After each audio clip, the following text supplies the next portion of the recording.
'cause I don't give a fuck what you say. Yeah, I'ma do shit my way.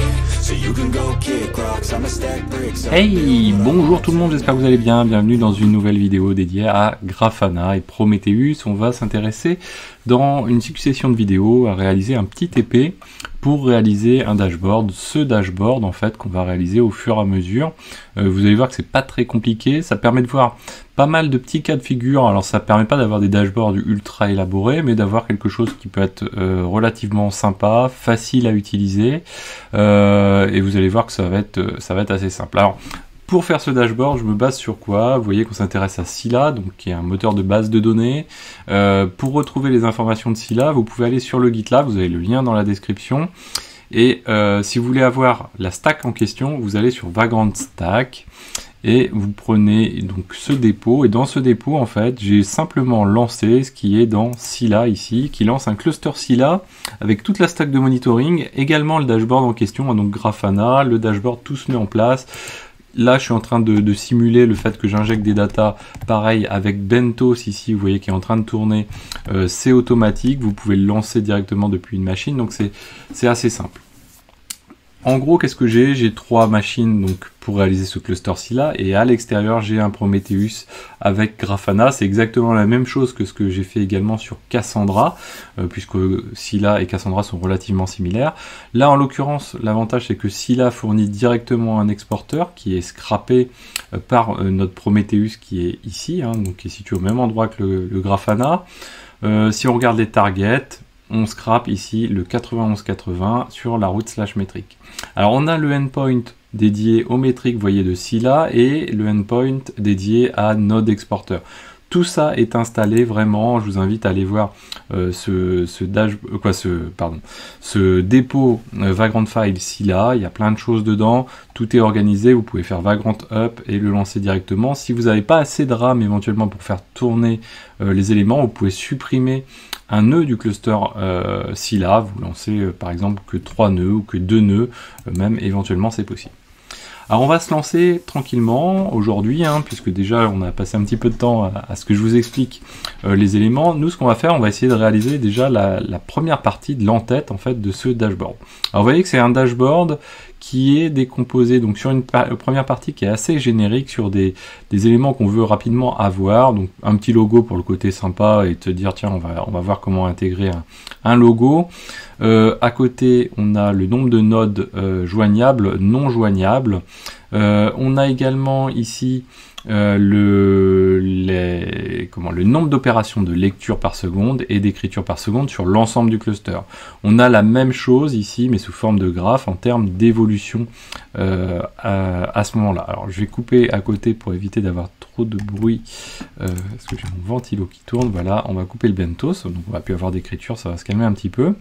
Ensuite ici, vous voyez qu'on a un deuxième bloc qui est, donc ça celui-ci on le verra dans une prochaine vidéo, mais un deuxième bloc qui est dédié plutôt à des éléments qui sont collectés par Node Exporter, c'est-à-dire la RAM, le volume utilisé sur notre volume de data, en l'occurrence ce sera potentiellement adapté, le load CPU ramené au nombre de cœurs, l'IO weight et le nombre de CPU global.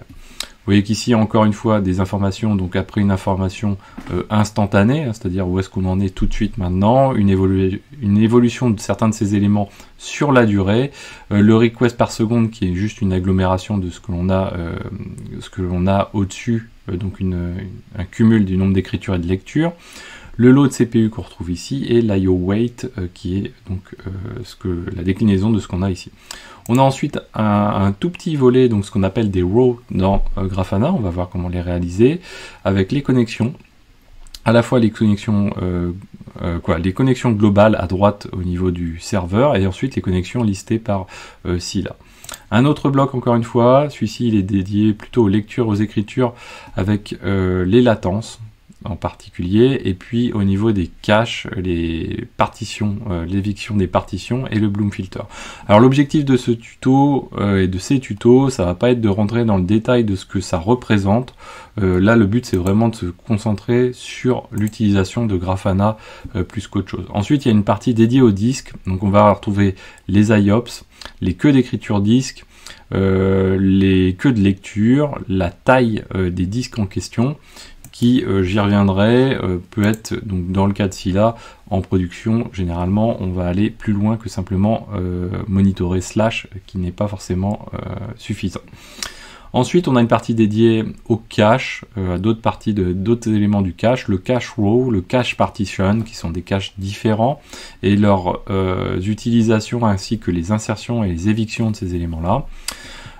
Les compactions qui ont un impact assez important, les éléments critiques comme les read timeout et les write timeout, et puis le fait qu'on tape sur le cache ou pas, donc le hit miss cache.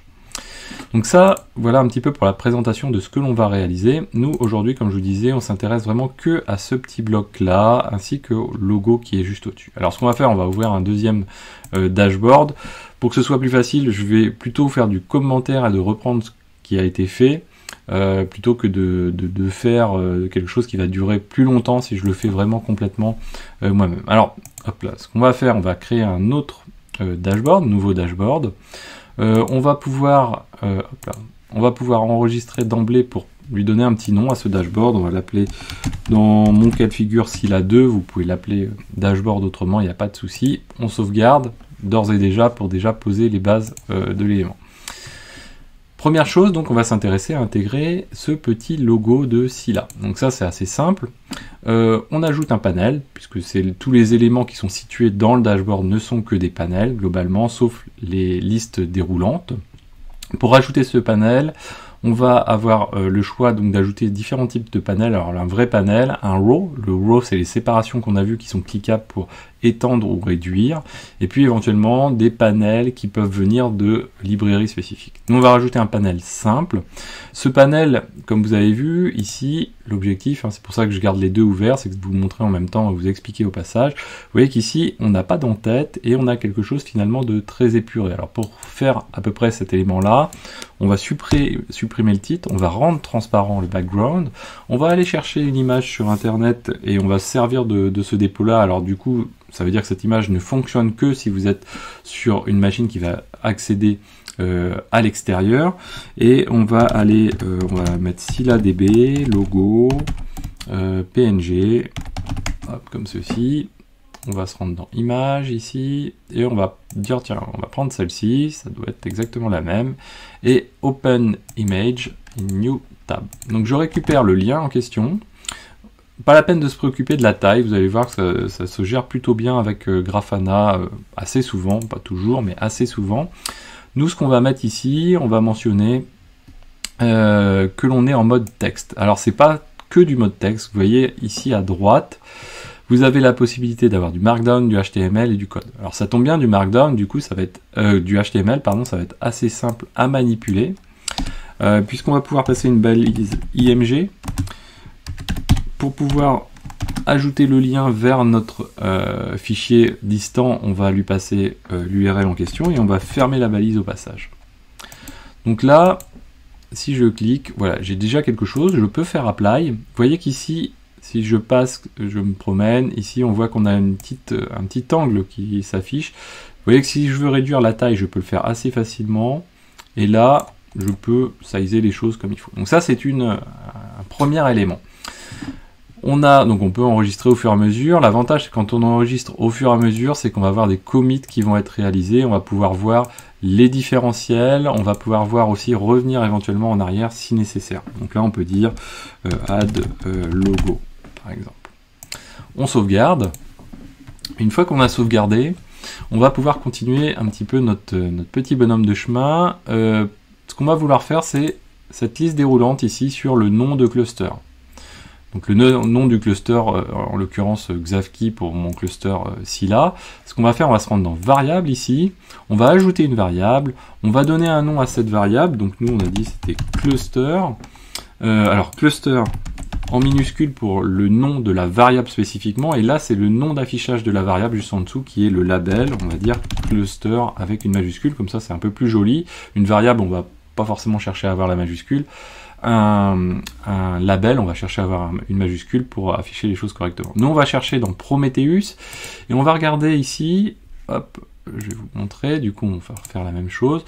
On va utiliser une requête. Alors pour les variables, on utilise label values. Label values, c'est un élément auquel on va passer le nom de la, est-ce que je peux zoomer, le nom de la métrique en question. Donc cette métrique, on peut aller la visualiser. J'ai pris une métrique, généralement, il vaut mieux prendre une métrique qui va apparaître souvent, un peu générique. Moi j'ai utilisé cache bytes total.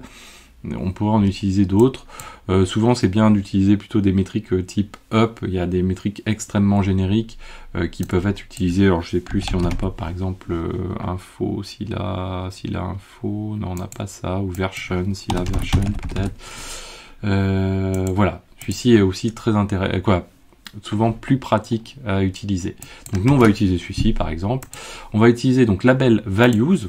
Donc label values, ça va être la requête que l'on va passer, label values, et qui prend deux éléments. Le premier élément, c'est la métrique en question. Le deuxième élément, c'est le label. Le label, nous, ça tombe bien, il s'appelle cluster.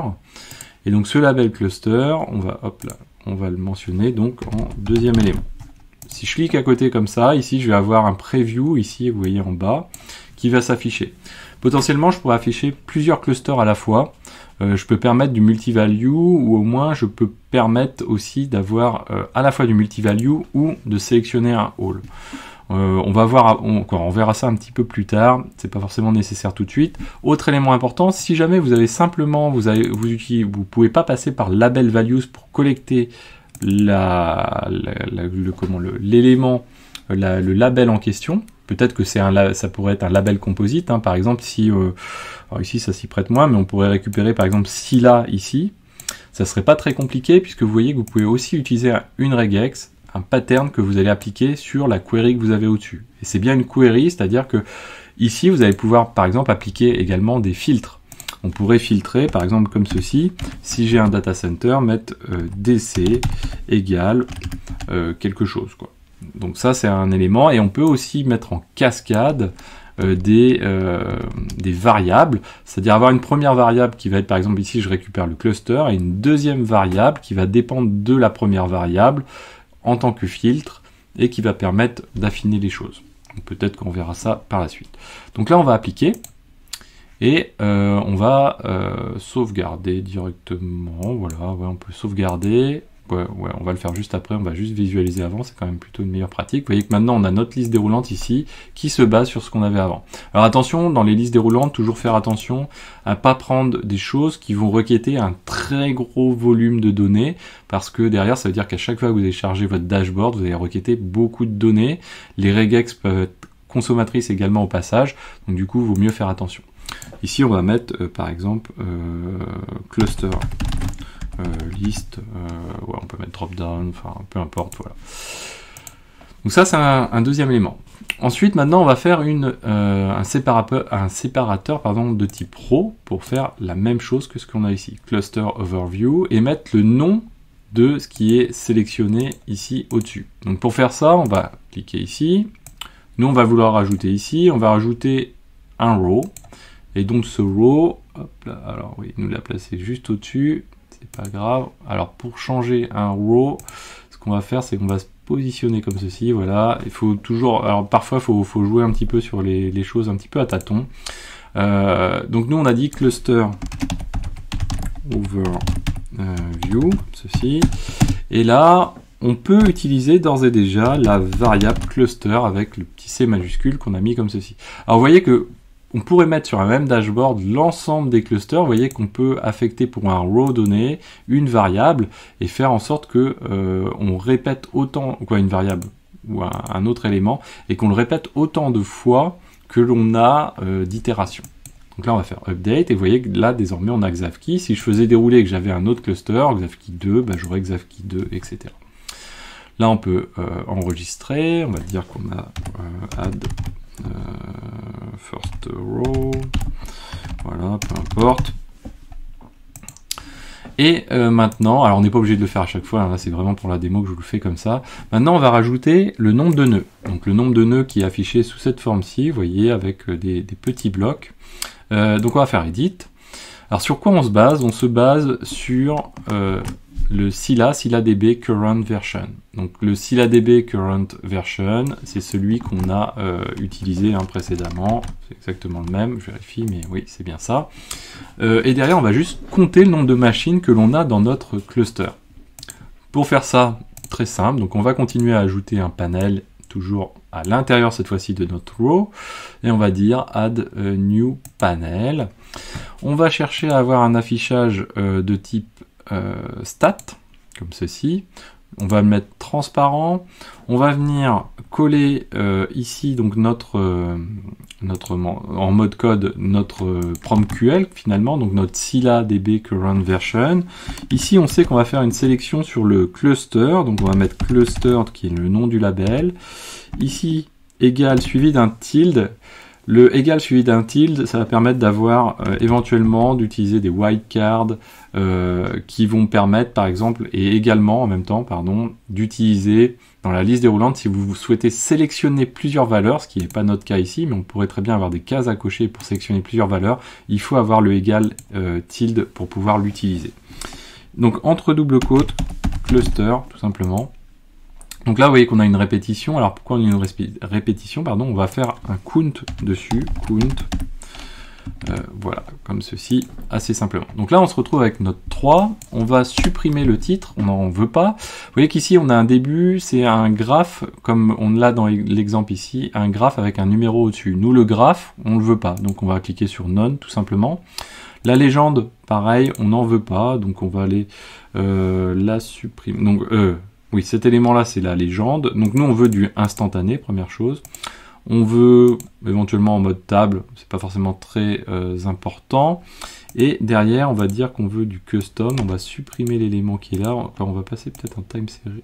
Hop là, voilà, custom. Et je supprime. Hop. Alors normalement, on a un élément pour supprimer. Voilà. Non. Pas la value, on garde la value, on veut que ce soit en background. Le texte, texte mode, nous ce qu'on va dire, on veut pas de texte, voilà. On veut que la valeur, pardon. Oui, pas de texte, on n'a plus rien du tout.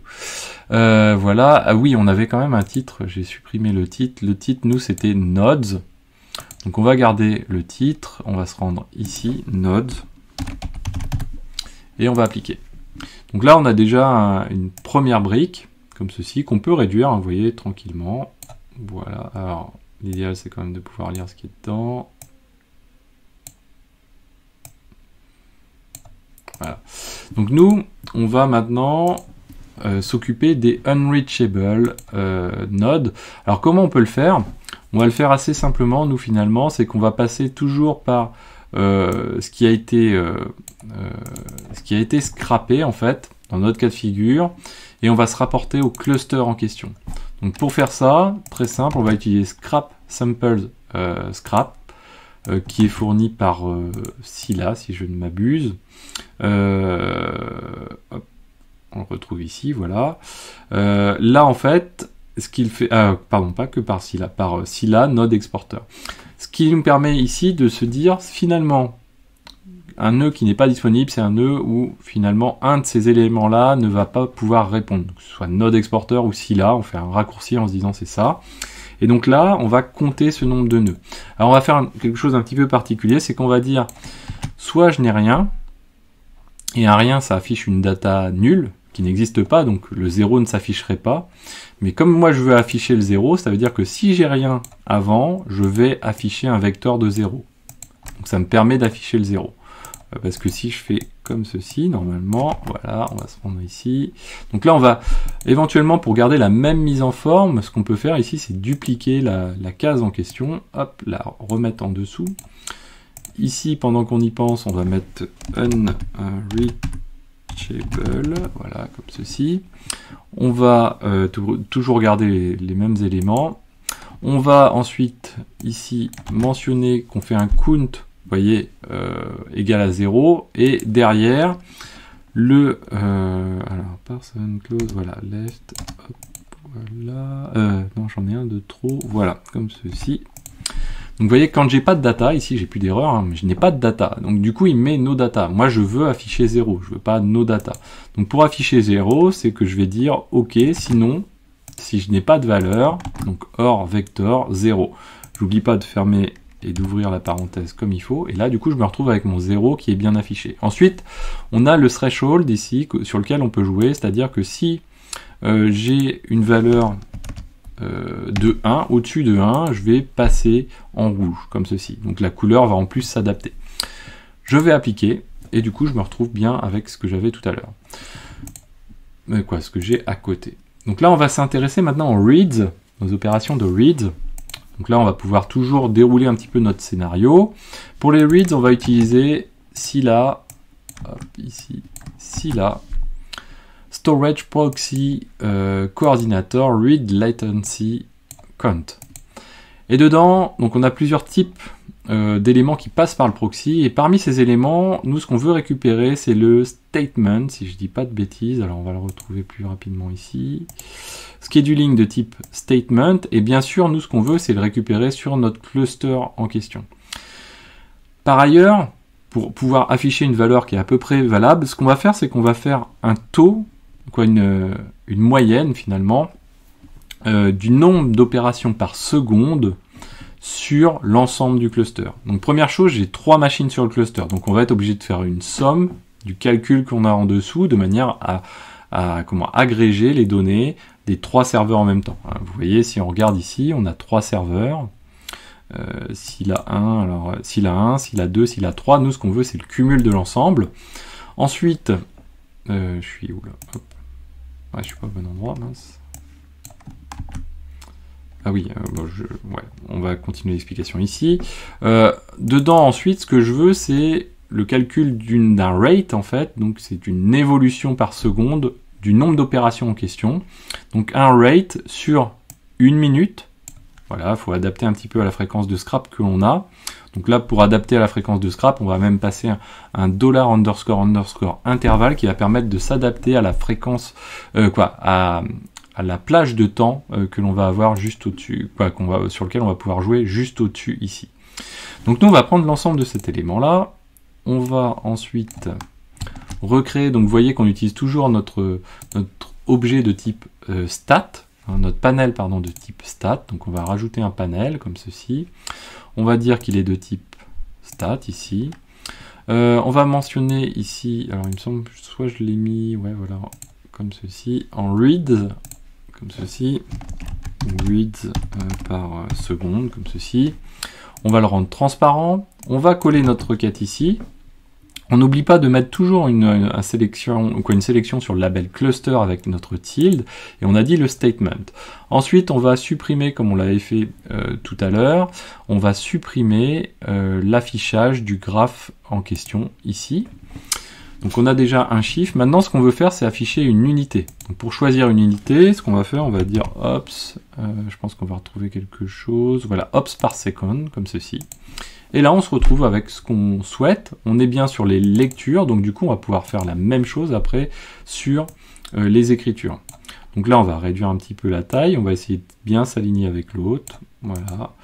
Maintenant, on va dupliquer pour gagner un petit peu de temps. Hop, toujours même principe. Hop, voilà. Alors, on n'oublie pas, surtout quand on duplique, de bien changer les formules. C'est souvent une erreur qui peut arriver. Ici, on va être sur les writes. Et on va appliquer la même méthode. Alors, il faut juste vérifier qu'on utilise bien la même requête en question. Write latency count, c'est exactement la même chose. Je copie l'ensemble que j'ai là. Je vais le mettre ici. Et donc derrière, on retrouve Scila Storage Proxy. Alors, le dashboard, la copie du JSON, si vous voulez juste le JSON, vous trouverez le lien dans la description de la vidéo en question. Vous pourrez récupérer directement les éléments. Donc on se retrouve avec notre write latency comme ceci. L'unité reste toujours valable, donc on passe comme ceci. Alors on pourrait appliquer des seuils pour être sur des valeurs rouges, affichées en rouge ou pas, suivant les cas. Là par exemple, quand on est supérieur à X, on va être en rouge. Alors on pourrait dire, tiens, quand on a de la lecture, on est en vert, donc on peut mettre tout en vert sur la lecture, par exemple comme ceci, apply, on n'a que du vert. Et puis ici, on pourrait dire, dès qu'on a sur l'écriture, on pourrait mettre un chiffre même pour pouvoir passer plus facilement, eh bien on va mettre en, je sais pas, en rouge ou en orange par exemple, la valeur, hop, comme ceci, apply, Voilà, comme ça on a quelque chose un petit peu distinctif. Maintenant, on va s'intéresser juste, pour finir, à nos deux graphes qui sont ici, qui sont faciles finalement à réaliser par rapport à ce qu'on vient de faire. Premier graphe, donc on va essayer de toujours repartir sur notre évolution du chiffre alors, pendant que j'y suis, hop, je sais pas si j'y ai pensé, edit, faut pas oublier de mettre instant ici, de manière à ne prendre qu'une seule valeur et la dernière valeur connue, hein, parce que ça sert à rien, puisqu'on affiche un chiffre, il ne faudrait pas que ce soit une valeur qui soit un peu datée, entre guillemets. Ici on est bien instant, c'est bon, donc là, apply. Là on peut dire save, on va dire box, box, peu importe, voilà. Derrière, donc du coup, on va rajouter panel et on va faire nos graphiques. Donc, première chose, on va se mettre ici. Alors, je ne sais plus comment je l'ai intitulé, ce graphique-là. Right. Ok, donc on va l'appeler right. Finalement, ce graphique, il repart d'exactement la même chose que ce qu'on avait avant, sauf que nous, on ne fait pas un instant ici, on affiche les valeurs en question. On va quand même les splitter par instance, ce qui va nous permettre d'avoir le détail qu'on a vu tout à l'heure. Donc on rajoute sur notre somme juste by instance, ce qui va permettre de splitter le résultat de notre somme par... alors je suis même pas certain que le sum soit nécessaire puisqu'on n'a que statement, mais ça permet quand même... Si, puisqu'en fait les données sont splittées par shard, nous on veut quand même la somme, y compris sur les shards, pour avoir ça au niveau du nœud en question. Alors on va afficher ici les instances. Par défaut, c'est forcément le by qui est repris. Là, on le laisse tel quel. On peut affiner les choses par la suite. On va mettre un background transparent. Et puis, bon, on pourrait faire d'autres ajustements, mais là, on peut en rester là pour ça. Donc, on va faire apply. On va venir le positionner ici. Et puis, nous, ce qu'on veut, c'est tomber à peu près sur quelque chose comme ceci. Alors, celui-ci était beaucoup plus compact. Je pense qu'on pourrait réduire les hauteurs ici. Voilà, comme ceci. Alors ce qui est embêtant, c'est que vous voyez, quand on rechange pour retomber à la bonne hauteur, bon, généralement on y arrive assez facilement, mais des fois on peut se prendre un petit peu la tête sur ces éléments pour fignoler. Donc là on a notre right, on essaye de tomber à peu près en face ici. On va dupliquer, toujours, on s'embête pas trop. On n'oublie pas de modifier, d'éditer. On va mettre qu'on est sur les reads. Et les reads, eh bien, du coup, là on peut, je pense, ajuster les yeux fermés. De toute façon, on va le voir rapidement si on n'a pas de data. Voilà, donc c'est une erreur d'être parti de la théorie du fait. Alors c'est read tout court, voilà, que ce soit exactement le même format. Voilà, j'ai mon read et tout est bon. La légende, on peut l'afficher ou ne pas l'afficher. Là, ça vaut le coup quand même d'éventuellement l'afficher. On pourrait ajuster, hein, vous voyez ici, on a Scila 1, 2.91, 80. Ça, on peut l'ajuster, mais on verra ça un petit peu plus tard.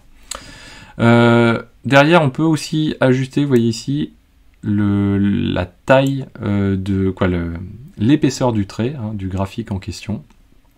Et également, on peut fonctionner en mode plutôt opacité. Alors là, ça se prête plutôt moins bien.